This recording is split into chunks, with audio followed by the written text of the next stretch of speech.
Ahora con Arturo Torres, periodista, editor del medio digital Código Vidrio. Por supuesto, entiendo a Arturo concernado por este hecho, por esta realidad que está atravesando el país. Agostina, te saludas de Argentina. Buen día, Agostina.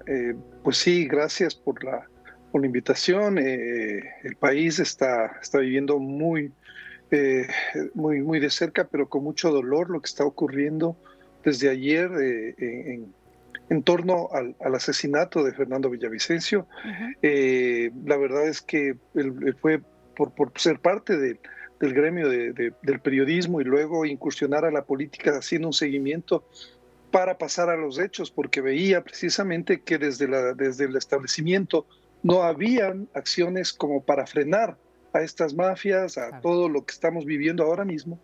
Entonces, esa es la explicación también que ahora, lastimosamente, lo lleva a un escenario fatal a él y a su familia, porque es una lucha que él estaba dando y ya vemos que este desenlace tan trágico. Claro, para quienes no están interiorizados quizá con el proceso electoral y con el perfil de cada uno de los candidatos, que capaz es público que no es del Ecuador, Fernando Villavicencio, antes de postularse, digamos, era periodista de investigación, ¿no? Y había estado involucrado y había dado el inicio también a investigaciones que involucraron a Rafael Correa y a muchos de sus colaboradores. Bueno, en ese sentido emprende entonces una lucha tal como vos decís, primero como periodista y luego al sentir que no alcanzaba, sí incursiona en el ámbito político, ¿no? Y bueno, ya en esta última instancia como candidato a presidente. ¿Crees que existe alguna vinculación? Es decir, nosotros recién conversábamos con un ex vicepresidente del Ecuador, yo le preguntaba cuál creía que era el origen de este asesinato. ¿Son cuestiones políticas? ¿Son cuestiones relacionadas con el narcotráfico? ¿Es algún tipo de venganza por su pasado, por sus investigaciones?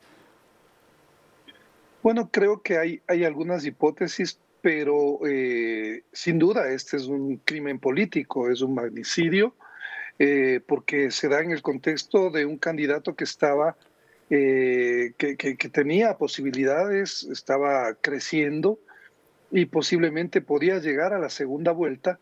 Entonces ya hay muchos frentes él que tenía abiertos y gente interesada en que no pudiera llegar y pudiera tomar decisiones. Él había anteriormente, ya durante esta campaña, anunciado cuáles serían sus objetivos, entre esos buscar que no existe impunidad para el correísmo, por ejemplo, Ujú. tampoco para las bandas delincuenciales, para las organizaciones criminales a las que, y habló del cabecilla de la banda de los Choneros, que es una de las bandas más grandes de acá del país. Entonces, tenía muchos enemigos, eso es evidente, y Claro. no se puede descartar la motivación política vinculada con el narcotráfico y con el crimen organizado, que es como estamos ahora viendo que se manifiesta este fenómeno. La narcopolítica entró de lleno en el Ecuador Claro. y este es un campanazo que nos ayuda a entender la magnitud del problema que estamos viviendo y la magnitud de las denuncias que se hacían desde el periodismo y que Fernando Villavicencio había abanderado como su lucha. Ujú. Digo, porque escuchar a un candidato decir que estaba recibiendo amenazas de muerte, pero que después eso se materialice, ¿alguien podía dimensionar que esto verdaderamente podía ocurrir? Si bien ya lamentablemente había algunos antecedentes, como el alcalde de Manta y otros candidatos también que han sufrido distintos hechos de violencia, pero ¿alguien podía imaginar que podían llegar a asesinar a plena luz del día a un candidato presidencial que además tenía custodia policial?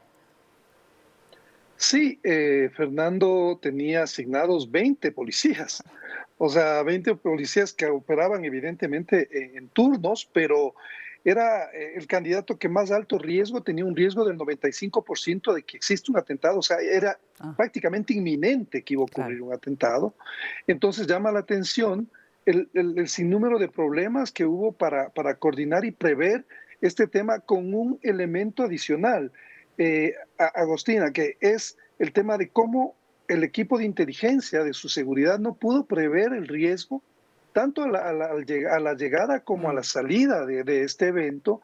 Eso llama mucho la atención. Habían policías, había su equipo propio de seguridad y sin embargo vemos que fallaron algunos de los procedimientos y evidentemente eso también es un tema que recae sobre el gobierno porque el gobierno estaba a cargo de su seguridad, Claro. la policía estaba a cargo de su seguridad, y si asesinan a un candidato a la presidencia, ¿qué ciudadano puede estar tranquilo en el país? Sí. Todos estamos en absoluta indefensión.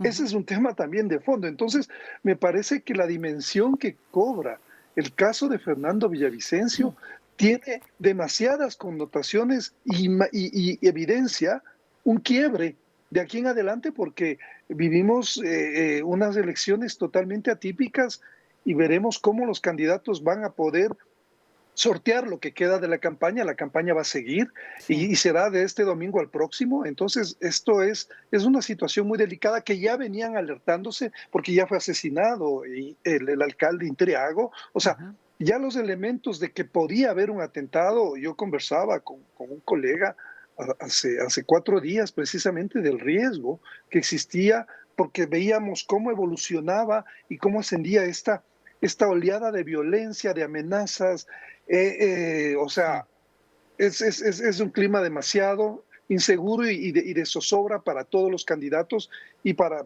toda la gente que está de alguna forma confrontando a estas mafias vinculadas al narcotráfico. Claro. Arturo, por último, el domingo es el debate presidencial, o al menos así estaba preestablecido desde antes. ¿Hay confirmación de si se va efectivamente a llevar a cabo? Hasta ahora no ha habido ningún pronunciamiento oficial que cambie esa decisión. Bien. Está previsto que existe el debate y bueno, es un ambiente totalmente atípico, Mm. totalmente inesperado, incierto.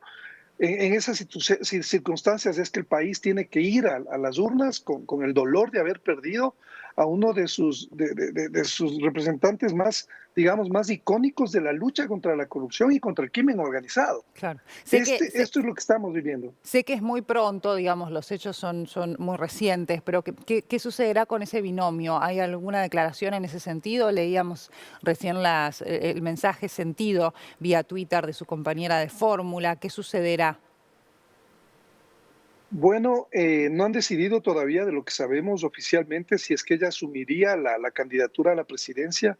Ellos como movimiento tienen que decidir si es que ponen a otra persona, Claro, eso lo contempla la ley, o van en alianza con otro candidato. claro. Eso todavía está por definirse. Bien. Arturo, muchas gracias y lamentamos, por supuesto, desde aquí, desde Argentina, la grave situación que está atravesando el país y seguimos muy de cerca el desarrollo de los hechos. Muchas gracias, Agostina. Un muy buen día. Hasta luego.